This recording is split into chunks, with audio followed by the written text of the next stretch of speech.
Have you ever just packed your bags, convinced that running away to a totally new city would magically solve all your problems? Like, you step off the plane, and suddenly, boom, you're this fiercely independent person. Well, Hilda Evans certainly thought so. Welcome to this explainer, where we're going to dive right into the fascinating psychology of solo travel and human connection, all through the lens of Hilda's wild trip to Paris.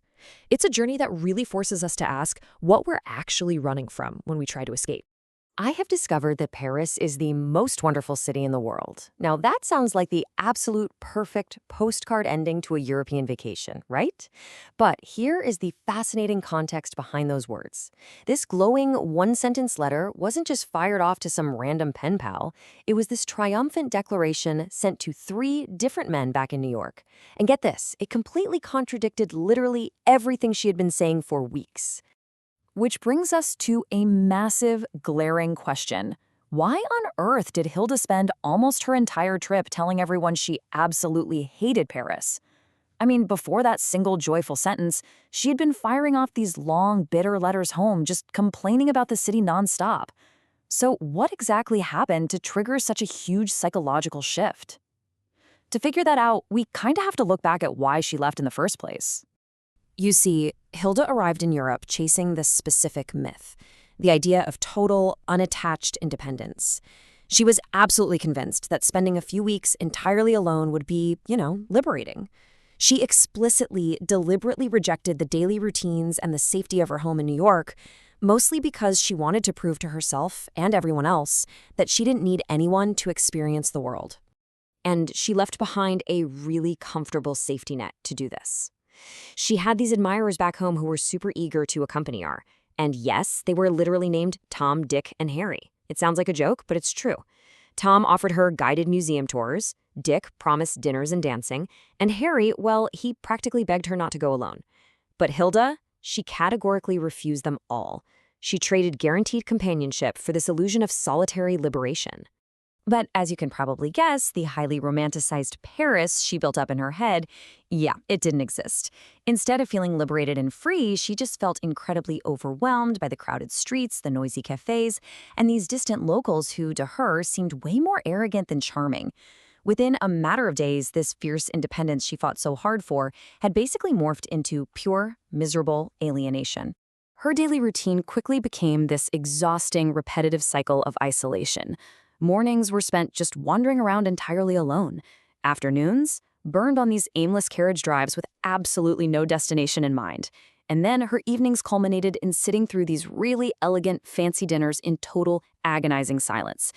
It was exactly this lonely repetition that fueled all those bitter, angry complaint letters she kept sending back to Tom, Dick, and Harry. But then, the turning point of our whole explainer happens. It's a typical gloomy morning in a large public park in Paris, and amidst her usual depressing routine, Hilda crosses paths with a completely different sort of man walking in the opposite direction. It was a super subtle moment, honestly. Just 2 complete strangers passing each other by, but crucially, both of them glanced back. Now, during her stay so far, Hilda had met all sorts. Polished but completely insincere French counts, and even these intensely frightening Russian barons. But this new stranger, a guy named Seymour Bennett, was clearly American. He carried this very straightforward, honest demeanor that instantly separated him from all those intimidating locals who had, quite frankly, completely failed to comfort her. So Seymour is just strolling along, looking honestly just as solitary as Hilda feels on the inside. And he immediately sees right through her tough facade of the independent traveler. He recognizes a fellow lonely soul. And instead of trying to use some flashy, smooth pickup line, he makes the deliberate choice to just politely approach her.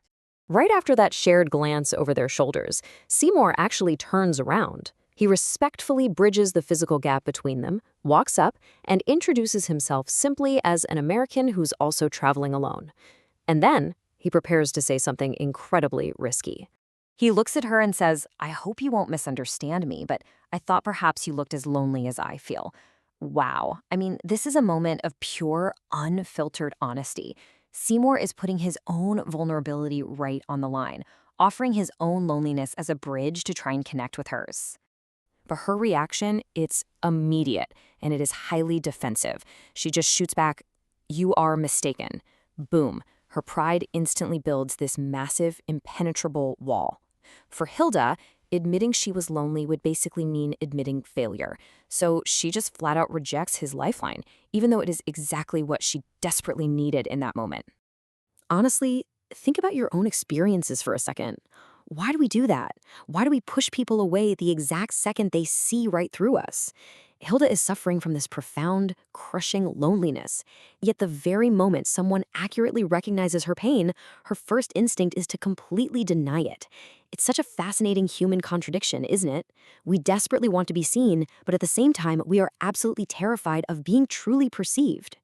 While Seymour handles this incredibly harsh rejection pretty much perfectly. He simply apologizes, tips his hat, and just allows her to walk away. But here's the thing, his polite retreat, combined with his continued quiet presence around the city, starts to create these tiny hairline cracks in Hilda's rigid wall of pride. This kicks off what we can call the silent thaw. After that initial park encounter, they just started crossing paths everywhere, on afternoon carriage drives, across crowded hotel dining rooms, back in the park again. And the absolute brilliance of Seymour's approach, he never once forced a second conversation, because he was just simply there, calm, steady, and completely undemanding. Hilda's irritation actually started to soften. Paris started to feel a little warmer. She even completely stopped writing those bitter, angry letters back home. All of this quiet thawing finally culminates one evening right in the hotel foyer. Hilda spots Seymour seated all by himself. And those weeks of quiet familiarity, they've really done their work. She suddenly realizes, you know what? She doesn't want to be alone anymore. So she crosses the room, she smiles, and this time, Hilda is the one who offers her hand first. Seymour takes it warmly. And with this amused, really gentle expression on his face, he looks up and asks, "So, are you still not lonely?" It's such a playful little callback to their first meeting. But more importantly, it's an open invitation for her to finally let go of that exhausting myth of total independence that had been making her so miserable. And with her very first genuine laugh since arriving in Paris, Hilda completely shatters that wall of pride. No, she admits, not anymore. In that single fleeting moment, the entire alienating city of Paris transforms for her. Just by simply admitting her vulnerability, the incredibly heavy burden of that forced independence is completely lifted. Which brings us right back to exactly where we started. 1 week later, the endless stream of complaints had completely stopped. Instead, she sat down and wrote that glowing one-sentence letter, "I have discovered that Paris is the most wonderful city in the world," and proudly sent it off to Tom, Dick, and Harry. The crazy thing is, the city of Paris hadn't changed one bit, but Hilda had changed completely.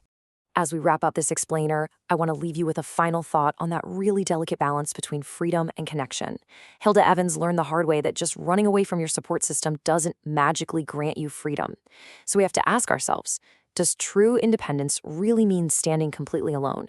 Or does it actually mean having the courage to admit when we need someone else?